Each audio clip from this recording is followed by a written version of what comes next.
Order! Order! You are an incorrigible delinquent at times. Behave yourself, man!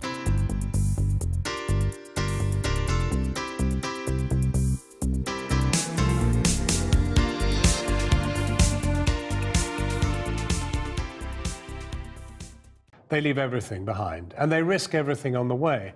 But as Italy warns, the flow of migrants arriving from North Africa is now unsustainable. France, Germany and the EU have pledged more money for the Libyan coast guards, who are struggling to cope. We've been filming out at sea with migrants off that coast and witness a tense standoff between the Coast Guard and the charity rescue boat which our team was travelling on. We ask whether the charities who rescue people are effectively encouraging more to make that dangerous voyage by sea. In a moment, we'll hear from the Italian ambassador to the United Kingdom. But first, here's Porrick O'Brien's report and a warning: there are some distressing images in it.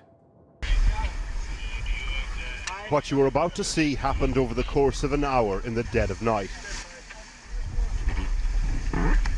A charity rescue mission that the Italian government now consider part of the problem. It's quite wet inside. A week ago, 10,000 migrants were rescued in the Mediterranean. It's quite wet inside. Over just 3 days. With boatloads of them sinking all around, the rescue ship we're on resorts to putting people in an emergency raft. With no room on board the main German charity rescue boat Sea-Watch 2, the situation has become critical. So the raft is deployed to take on people who had almost drowned. Now it too is taking on water. And suddenly, mass movement becomes one moment of dark, claustrophobic terror.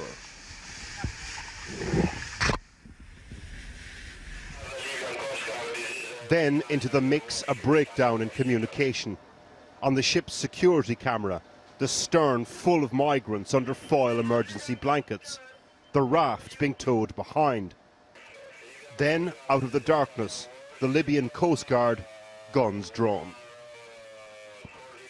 They order us to stop, don't realise we have permission to be here. For a moment, nobody breathes, except the captain, who calls the Italian Navy. Italian warship, Sea-Watch, and we have been ordered to stop. We have been ordered to stop. Sea-Watch will give you an order to stop it. A man with a weapon.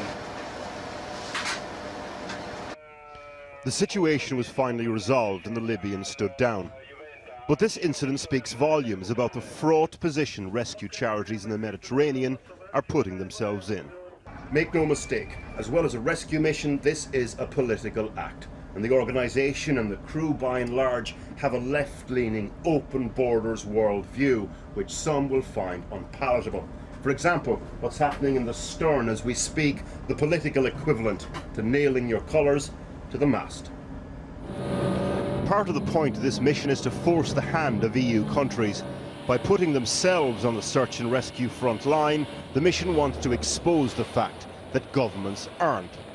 Ryan Bohr freely admits this, particularly when the first of many corpses we would see floats into view. We are not equipped and we are not trained for recovering bodies. I hate this. My anger to this whole situation, that this happens on the border of Europe, it makes me really sad and emotional. Now I see this, I got a lot of flashbacks to last year this is one body. Last year I had the same situation with 81 bodies we found in this way. As with all rescue boats, once in the search and rescue zone, they're directed by the official Maritime Rescue Coordination Centre in Rome. 3 years ago, the EU search and rescue mission Mare Nostrum was scrapped, the emphasis turning to border protection. So smaller charities ramped up their operations. Ground Zero, the first of 3 days last week, when a total of 10,000 people were rescued. Sea-Watch picked up nearly 2,000. So this is the perfect snapshot of the refugee and migrant crisis. Everybody's here this morning, basically. Starting over on the left-hand side here, they are the engine fishers. They are smuggler affiliates. They've been escorting the migrant boats to our rescue mission. When the boats are empty, they will bring those boats back to the Libyan coast for the next round. And in the foreground here, you can see a boat full, I'd say about maybe 130, 150 refugees, migrants about to board the ship. On top of that, a cluster of charity rescue boats. The revelation for us, the veritable flotilla of boats working as part of or alongside the smugglers' operation. It was beyond brazen. Thumbs up for telling. After the escort, outboards and boats recycled. Later, the migrants on Sea-Watch 2 were transferred to bigger boats, including naval vessels. The Italians don't regard Libya as the nearest safe port, so they're brought to Italy. Come on! The question then for the charities. Are you a ferry service? We never ever disembarked in Italy, so we can't be a ferry service. Yeah. But you're one leg of the ferry service journey, yeah? No. From rescue to big boat, from big boat to Sicily. No.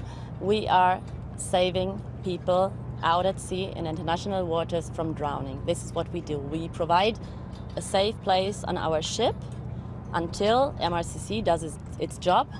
Acknowledgement that part of this is about forcing the hands of governments by pressurising the official maritime coordinating body, the MRCC.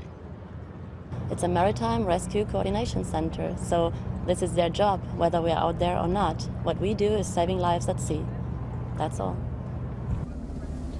There's no evidence available to suggest that the presence of these NGO boats has created an increased pull factor any more than before. There is research suggesting the opposite. And an Italian prosecutor has gone a step further, claiming some NGOs are colluding with the smugglers. But we could not find evidence to support that. There aren't many moments of clarity out here. One, though, people would keep coming whether rescue missions were there or not. Which would mean more of this. Remembering one of the many bodies they came across.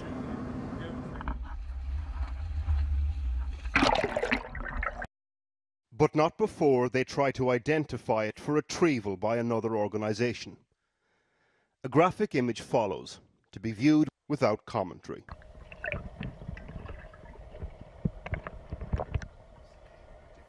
Warwick O'Brien, they're reporting from the middle of the Mediterranean. Well, for his reaction, I'm joined now by the Italian ambassador to the UK, Pasquale Terracciano. Thanks very much for coming to the studio, Ambassador. Good evening. I mean, here we are again. The numbers are worse for Italy than they have been for a long time. More people are dying in the Mediterranean than there have been for years. And your government says that the situation is unsustainable. So what should happen? It is. It's not just our government. It's the United Nations saying that Italy cannot cope by itself any longer. We received, since the beginning of the year, more than 82,000 people rescued at sea. In the last 3 years, we received nearly 600,000. It's like the population of Manchester. But a lot of them, most of them have moved on to other parts of Europe. No longer, because now the identification system works 100%, and we have been policing borders to respect our Schengen obligations. Of course, they want to go north. They want mostly join their families and friends in Northern Europe. They don't want to stay in Italy. But because they have to now. Yes. So you can no longer move them to the north of Europe. They have to stay in Italy. We never moved them. They tried to go by themselves. But you didn't discourage them either. I mean, if they wanted to move north, they were allowed to move north. Well, we couldn't transform the whole country into a big lager.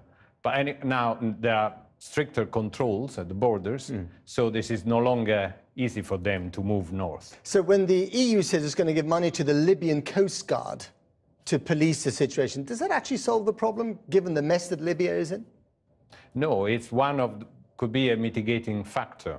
Together with an effort with transit countries, we will have next Thursday a conference in Rome of foreign ministers of transit countries. So we put together Libya, Niger, Chad and Sudan to try also to strengthen the border, the southern border of Libya, and so try to stem this flow of migrants from Sahel. And we saw in that report that the NGOs doing the very worthy, important work of rescuing these poor migrants have become unwittingly part of the business model for the people traffickers. Well, do you agree with that argument? Well, I mean, of course, there is no evidence of this, but there are some suspicions. And also there is one preoccupation, is that sometimes if they get too close to the Libyan coast, they get into the territorial waters, they may unconsciously exercise a pull factor, because they can encourage migrants to leave the Libyan shores in not really seaworthy vessels, which can very easily lead to further deaths. So they might attract, if they get too close to the coast. Sure. This could be really a pull factor. So the Italian government has said that it might have to blockade Italian ports to prevent the ships, the rescue ships, from coming on, that are not government rescue ships, and perhaps seize some of those boats. I mean, that's a pretty drastic measure, isn't it? Well, there is no decision in this sense so far. We wanted to attract the attention of the European Union and the international community at large. So you wouldn't go through with this? No, but we, I mean, there is a limit, a physical, material limit, and we have now reached it. And it is rather odd that we have an international operation for rescuing people in the Mediterranean, and they are disembarked only in Italian ports, never in some other nation ports. But if you acted on this threat of blockading ports and seizing some of the rescue ships, have you calculated how many people might drown as a result? But again, I repeat, there is no decision so far. But we are simply alerting the international community that if they do not act, if there is no solidarity, there will be a situation where our ports will be overwhelmed. Even if we don't block them, the situation will be untenable anyhow. And what effect are these pictures, is this news, this daily grind of news about these poor people having on Italy itself, and especially on Italian politics? Well, there is a sense of despair in our public opinion. There is a lot of solidarity, and the whole country is still showing a lot of solidarity vis-à-vis these people. But at the same time, there is anger that we are left alone, that there are countries, there were 160,000 migrants that had to be relocated. Only 6,600 have been relocated so far. The Czech Republic has taken 12, Poland and Hungary have taken 0. Exactly. Not good enough. No. Pasquale Terracciano, thank you very much for coming in. Thank you. I've been